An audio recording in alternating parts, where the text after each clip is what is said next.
It is frozen from the Egyptian because the homework of the Jewish media, why the Jewish lobby, all the world pay money to Israel. We have to understand, because Israelis make the Jewish lobby worldwide feel guilty that they are fighting for the Judaism in Israel. So time has come really for information. Egyptian, they only use the information they see on their TV. So the Egyptian TV will not help them because of Saudi Arabia, because of Syria, because of this, because of Golan. There is lots, you see, Egypt is torn between the Arab countries, the Palestinian case, and Israel. Shall we have peace here and ruin all this relationship, the Arab League, or win-win? So again, now the media doesn't need permission. The media worldwide, Egyptian can see the media. So let's talk about the media. And this is really the magic word. Media, communication, business together, many deals like the quiz, European Union to join, Japanese to join. I said, you know, we have to have a committee from the Japanese and European and say, listen, let's have peace. Let's have teamwork in Egypt. Part of it, Israel, part Japan, part, and then like a small United Nation in business, a lobby. And this is will make people, you know, will not fear from the Japanese, will not fear from Israeli. So there is many methods that we can think about it. But don't tell me today I will push button, the Egyptian will defrost the frozen communication since 48 to today. They will forget that they are married to Palestinian. They forget the kids they were killed. You will tell me the kids killed the Israelis. Yes, there is no problem. They are both fighting. But who's relative to the Egyptian? Israelis or Palestinian? Who's Muslim and Christian? Israelis or Palestinian? Now, Nasser made mistakes? Maybe. Okay, but we are not going to let him pay now because it's too late, 70 years after his death. So time has come to really face the facts and start find solution and realize the only way is really to have good future and safe future for the Israelis and the Egyptian in business and everything is to communicate in business, in relation, in education, in know-how, in technology, simple technology. Now, if they are both agree, what happens if you are disagreeing with one of your best friend? A third party come in and put you back together. So that's what really request. The third party could be US, could be Japan, could be European. And again, have nothing against, but we have to have a triangle. So they have to have a media, they have to have arbitration to say, okay, now this will be a fair deal. It's a win-win for Egypt and for Israel. Because doing it directly isn't possible. Kind of.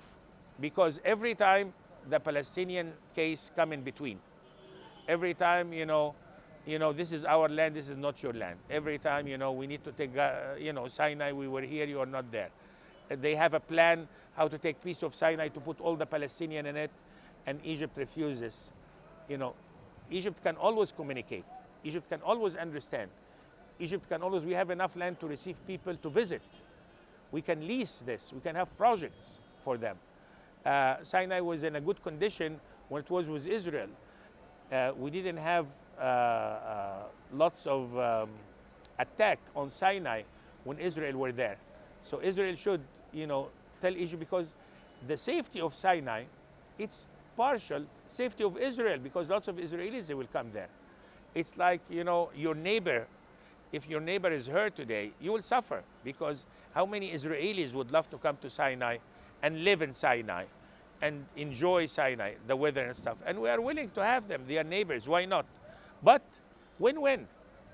But it's the fate of the Palestinians that stops this easy. Not only the Palestinian and other things. When you see that there is attack most of the time, and there is United Nations asking for rules, and we will not follow United Nations. When you see the Security Council asking, and we don't give excuse my language, and when you see that someone is not listening, why we are part of United Nations? Why we go and attend the United Nations? I know as an American citizen and dual citizen, I understand that US control United Nations. There's no doubt about this. But there is also sense that we have to give some fairness, at least in public, that, not everyone will do whatever he wants to say. Otherwise, we are in a jungle. And that's what's happening from the other side, unfortunately. And under this frozen peace, on a practical level, what's possible? If you want to do business with Israel, if you want to travel back and forth, how difficult is that? Very difficult. very difficult. Israelis, as I said, know how, but we should have something, a middle solution to let things work together for both countries. As I mentioned, agriculture. Let's do something for 5,000 acre in Egypt and Israel, but the Israeli part should take his partnership by production to make sure to the Egyptian, I'm not giving you poison once, twice, three times. I have to confirm this, not one time, all the time. I have to be partner with you. When I say partner, my income, you win-win. If we are win, I'm winner. If you lose, we lose.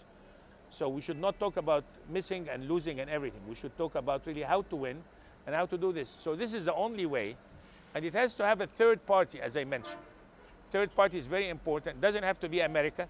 Could be next door, Greece, Europe, France, UK, anything.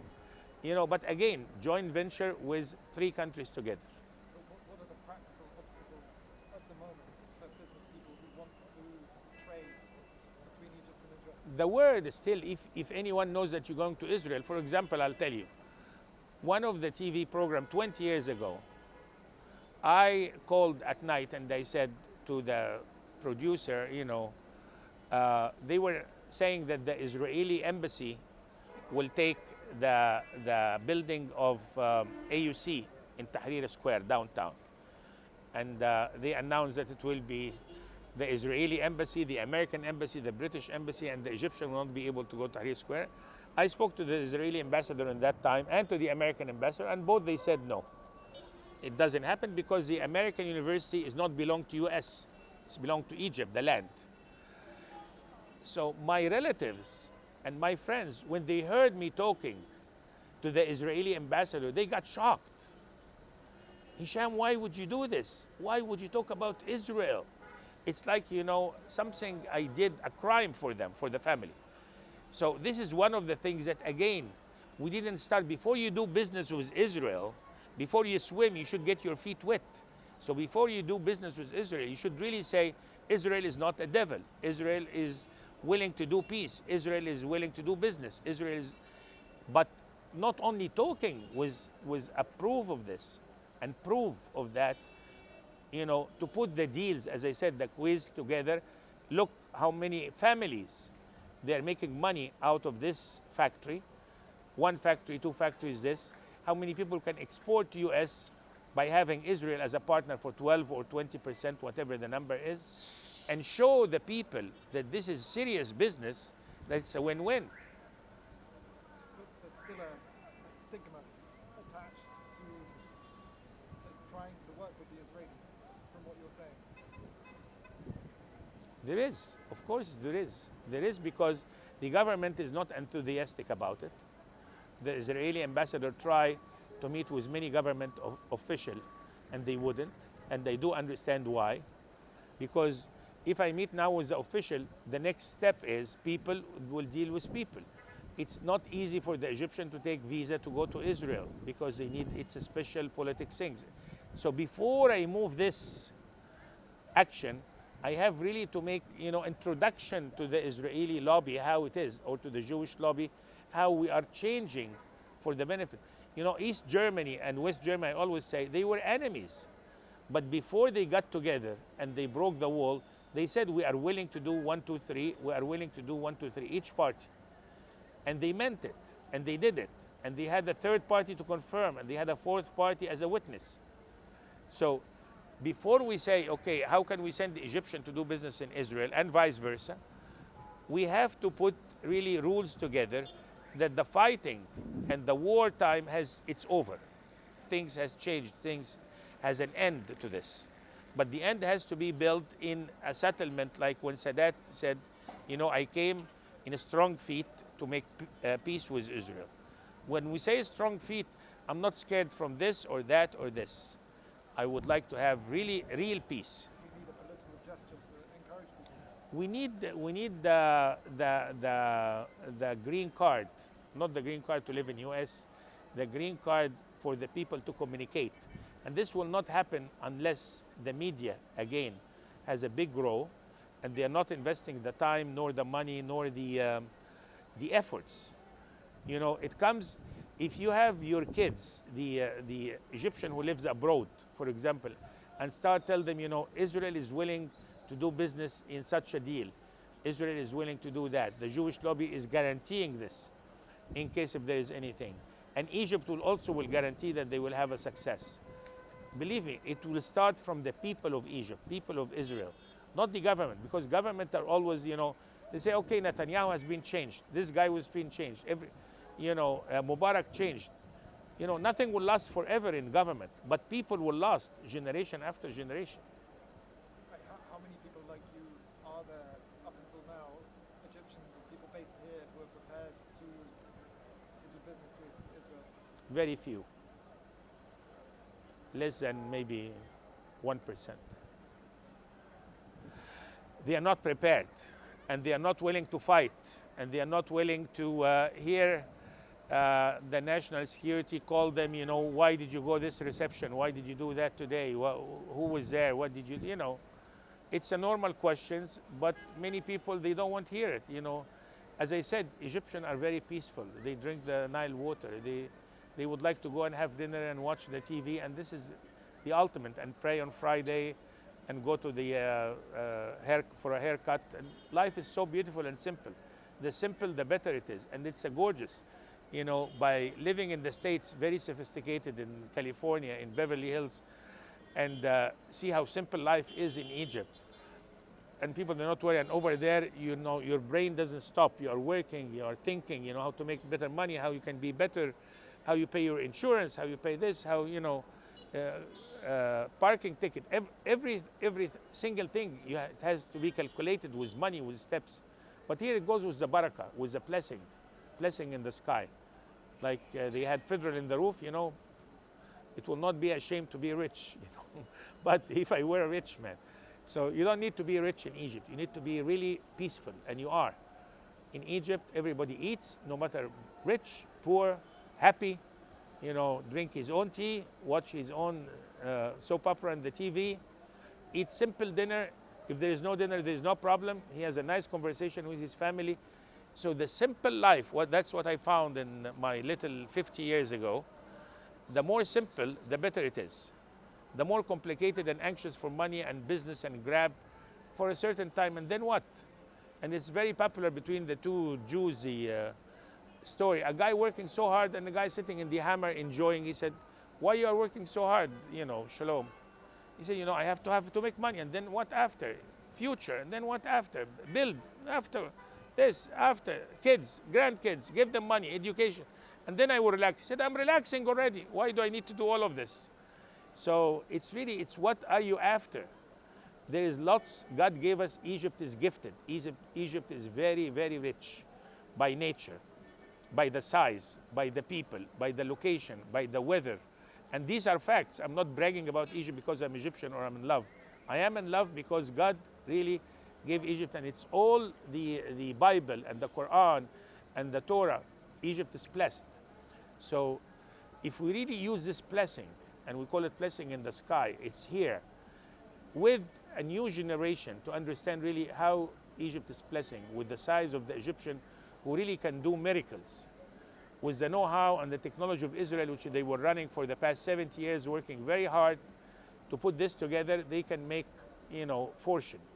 But in a very fair deal. It has to be fair, it has to be very well calculated, win-win, understood, and nobody would lose. There is no need to lose really into this deal. How optimistic are you that relations could be taken to a different level like that? 10%. And 10% is a big number. If we start today, it might be 11 and 12 for the very few years. Why? Why so low? It's a fact. I'm not really putting it down, and I'm not trying to be very cheerful about it. It's a fact, because if you really calculate how many people making effort, including the Israeli ambassador, when they come to Egypt, they are very excited about to do business, about to do this, using people. After 6 months, I would try to meet this, he wouldn't. I try to do this, he wouldn't. Same thing with the American. You know, they have to understand, enthusiasm is endless. We need always new blood, the new generation. Okay, if people like me they were born and in the time of Nasser and Sadat and fighting and killing and blood and all this stuff. There's new generation who doesn't know this. There's new generation who live in LA, in London, in Paris, who communicate with the Jews without walls between them. Depends on this. So this will take time, as I said. If you start today with the 10%, within very few years, 10, 15, it might be over 70%. It all depends really how strong you believe to have peace. And when I say peace is not against war, peace means peace in the heart, peace in the brain, peace in the communication, peace in business, peace in economy. And this is really might work within few years with the new generation. Forget the old generation, hatredness will never leave them. From the old Jewish that they hate Egyptian and Arabs and Muslims, they do have this. And lots of Egyptians, they hate Israelis and Jews and stuff without knowing them, no education. So what's needed really? The Jewish lobby to give education, very simple education in the media, how to communicate, the new generation, and life will go on.